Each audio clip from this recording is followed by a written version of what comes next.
हमारे चैनल को सब्सक्राइब करें और बेल आइकन दबाएं। नमस्कार दोस्तों, मैं हूं दीपेन। आपका स्वागत करता हूं हमारे YouTube चैनल सीपी ज्ञान में। आज हम इस वीडियो में बात करेंगे कि यदि आप रेल कर्मचारी हैं और आपकी स्पाउस कहीं भी कोई भी सरकारी एम्प्लॉय है तो आप रेलवे द्वारा स्पाउस ग्रांट कोटे के तहत आप अपना ट्रांसफ़र करा सकते हैं। यह प्रक्रिया बहुत ही जल्दी होती है और आपको ट्रांसफ़र भी आपकी मनचाही जगह पर बहुत जल्दी मिल सकता है। इसके लिए कुछ नियम और शर्तें होती हैं जिनको आपको पूर्ण करना बहुत ही आवश्यक है, वरना आपका ट्रांसफ़र रोक दिया जाएगा। तो आज हम इस वीडियो में पूरी डिटेल में बात करेंगे। वीडियो शुरू करने से पहले मैं आपको बताना चाहता हूं, यदि आपने अभी तक भी हमारे चैनल को सब्सक्राइब नहीं किया है, चैनल को सब्सक्राइब करने के साथ साथ बेल आइकन को भी दबा लें, जिससे कि इसी तरह के लेटेस्ट और यूजफुल कंटेंट आपको मिलते रहें। तो चलिए शुरू करते हैं। सबसे पहला डॉक्यूमेंट्स आपकी वाइफ का, जहाँ पर वो सर्विस करते हैं वहाँ का कोई भी एक्नॉलेजमेंट या फिर कोई आई कार्ड, जिससे ये साबित हो कि आप सरकारी कर्मचारी हैं। इसको आपको सपोर्टिंग डॉक्यूमेंट में सबमिट करना है, यानी कि अपलोड करना है। और रही बात HRMS में इसको कैसे आवेदन करें, तो चलते हैं हमारे कंप्यूटर स्क्रीन पर और जानते हैं किस तरीके से स्टेप बाय स्टेप बहुत ही आसानी से हम इसको कैसे आवेदन करें। आप HRMS में अपना लॉगिन ID, पासवर्ड, कैप्चा और OTP डालकर आप इसमें लॉगिन होंगे। इसके बाद ये जो दिखाई दे रहा है IRHRMS ESS वर्जन 3.0, इस पर आप क्लिक करेंगे तो यहाँ पर आपको ये लिखा हुआ दिखाई देगा ऑन रिक्वेस्ट ट्रांसफ़र एप्लीकेशन।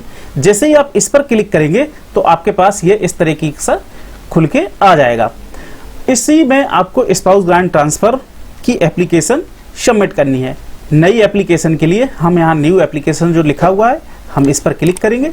जैसे ही हम इस पर क्लिक करेंगे तो आपके पास एक फॉर्म बन के आ जाएगा। इसमें आपकी कुछ डिटेल पहले से भरी होगी और कुछ आपको खुद से फिल करनी है, जैसे कि आपकी ID वगैरह, नेम, अपॉइंटमेंट डेट और employment ID, date of birth, आप किस डेजिग्नेशन में है, आपका इनिशियल अपॉइंटमेंट कैसे था, यदि टिकट नंबर होता है तो ticket number, current bill unit वगैरह, ये सब इतनी इन्फॉर्मेशन आपको फर्स्ट कॉलम में आपको आपकी इन्फॉर्मेशन भरी हुई मिलेगी।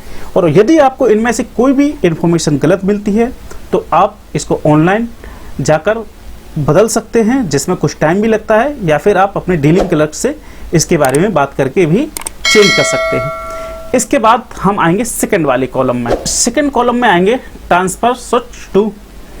हम इसमें देखेंगे टाइप ऑफ ट्रांसफ़र, इसमें किस टाइप का आप ट्रांसफ़र चाहते हैं, इंटर रेलवे, इंटर डिवीज़न, आप इसमें चूज़ करेंगे।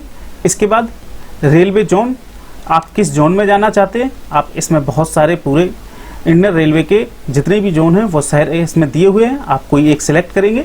इसके बाद रेलवे यूनिट, आप यहाँ पर यूनिट का नाम आ जाएगा सारे। जैसे ही आप जोन सिलेक्ट करेंगे इसके बाद यहाँ पर यूनिट के नाम आ जाएंगे, वो आप सिलेक्ट करेंगे। और यदि आप चाहते हैं कोई पर्टिकुलर स्टेशन तो आप स्टेशन का नाम भी इसमें डाल सकते हैं, अथवा इसको खाली भी छोड़ सकते हैं, कोई परेशानी नहीं है। इसके बाद आप सब डिपार्टमेंट, आप किस डिपार्टमेंट में जाना चाहते हैं आप उसको चूज़ करेंगे।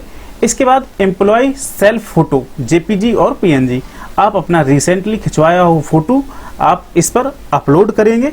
और इसी के साथ ही आप अपना सिग्नेचर एक किसी पेपर पर सिग्नेचर करके और उसकी फ़ोटो निकाल कर आपको इस पर JPG और PNG फॉर्मेट में अपलोड करना है। इसके बाद आता है यहाँ पर ट्रांसफ़र ग्राउंड। इस बात को हम बहुत ही ध्यान से और सही समझेंगे। इसके लिए हम इस पर सिलेक्ट करेंगे ऑन रिक्वेस्ट वगैरह, फिजिकल या रेलवे में कोई फिजिकल डिसेबल्ड चाइल्ड है उसके लिए, हम स्पाउस ग्रांट के लिए कर रहे हैं तो हम इस पर स्पाउस ग्रांट सेलेक्ट करेंगे।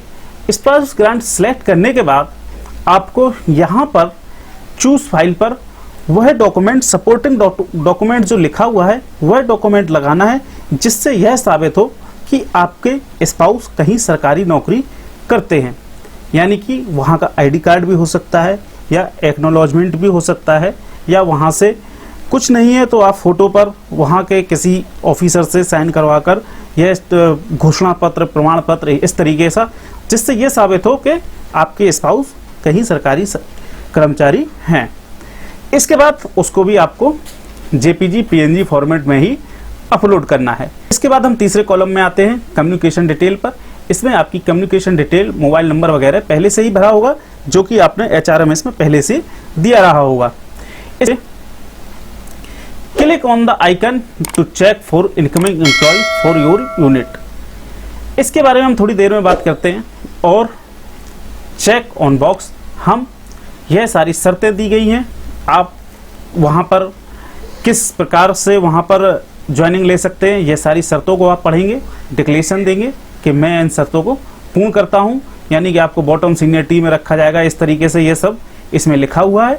इसके बाद सुपरवाइजर HRMS ID, आप जिस सुपरवाइजर के अंडर में काम करते हैं, सुपरवाइजर का मतलब ये है कि आपके ऑफिसर कौन है जिसके अंडर में आप काम करते हैं।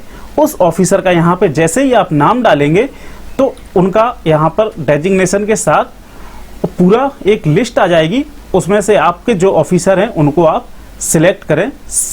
और इस बात का विशेष ध्यान रखें कि सही और जो जिनका आप HRMS ID जानते हैं और समझते हैं कि यही हमारे ऑफिसर हैं, उन्हीं के चूज करें, अन्यथा आपका फॉर्म गलत हो जाएगा, यानी कि उस पर कोई भी प्रतिक्रिया नहीं होगी और उसको रिजेक्ट कर दिया जाएगा। इसलिए सही ऑफिसर को ही चूज करें। ऑफिसर चूज करने के बाद आप अपना कुछ रिमार्क दे सकते हैं, जो भी आपको लगता है कि ऑफिसर ये पढ़े तो हमारा फॉर्म सबमिट कर दे। इसके बाद जैसे ही आप इस पर रिमार्क वगैरह देते हैं और सब फॉर्म भरते हैं, आप देखेंगे यहाँ पर सबमिट का बटन है और इस पर सबमिट पर क्लिक करेंगे। अब हम बात करते हैं click on the icon to check your incoming employ. यह एक बहुत ही महत्वपूर्ण और इम्पोर्टेंट लिंक दिया गया है।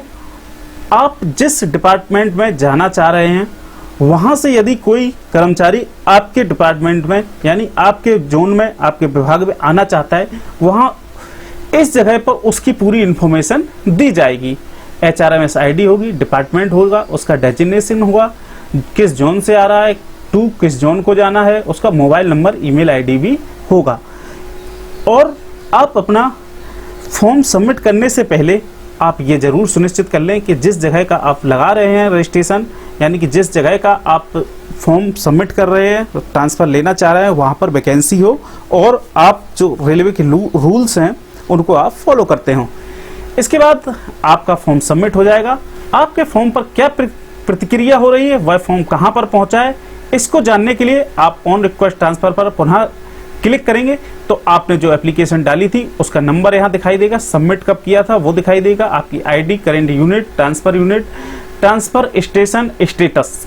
आपका इस जगह पर जाकर आपका स्टेटस यानी कि वह एप्लीकेशन कहाँ पर है, उसका स्टेटस क्या है, यह सब जान सकते हैं। और अगर किन्हीं कारणों से आपको किसी विषम परिस्थिति में ऐसा लगता है कि हमें इस फॉर्म को विड्रॉ कर लेना चाहिए, तो यहाँ पर जाके आपको विड्रॉ का ऑप्शन दिखाई दे रहा है, यहाँ पर जाकर आप इस एप्लीकेशन को विड्रॉ भी कर सकते हैं। इस फॉर्म को भरने के बाद आपको यह सुनिश्चित कर लेना चाहिए कि आप जहां पर ट्रांसफर ले रहे हैं, जिस यूनिट में जाना चाह रहे हैं, वह आपके सभी नियमों का पालन करता हो, यानी कि उस पोस्ट पर डायरेक्ट भर्ती होती हो, और दूसरा आपका और जिस पोस्ट के लिए आप फॉर्म भर रहे हैं यानी कि जिस पे आप ट्रांसफर लेना चाहते हैं उसका मेडिकल कैटेगरी भी सेम हो। इस तरीके से, या फिर आप इसका पूरा एक रूल्स है जिसका वीडियो भी मैंने बनाया हुआ है, और या फिर आप इंटरनेट पर जाकर भी आप स्पाउस ग्रांट कोटे के तहत क्या रूल्स होते हैं उनको आप पढ़ सकते हैं, जो कि बहुत ही आसानी से उपलब्ध हैं। तो आशा करता हूं आपको यह वीडियो पसंद आया होगा, जानकारी यूनिक लगी होगी। यदि जानकारी यूनिक लगी है, वीडियो पसंद आया है, तो आप हमारे चैनल को सब्सक्राइब करने के साथ साथ बेल आइकन को भी दबाएं और अपने दोस्तों के साथ भी शेयर करें। मिलते हैं अगले किसी यूनिक कंटेंट के साथ, जब तक के लिए जय हिंद, जय भारत।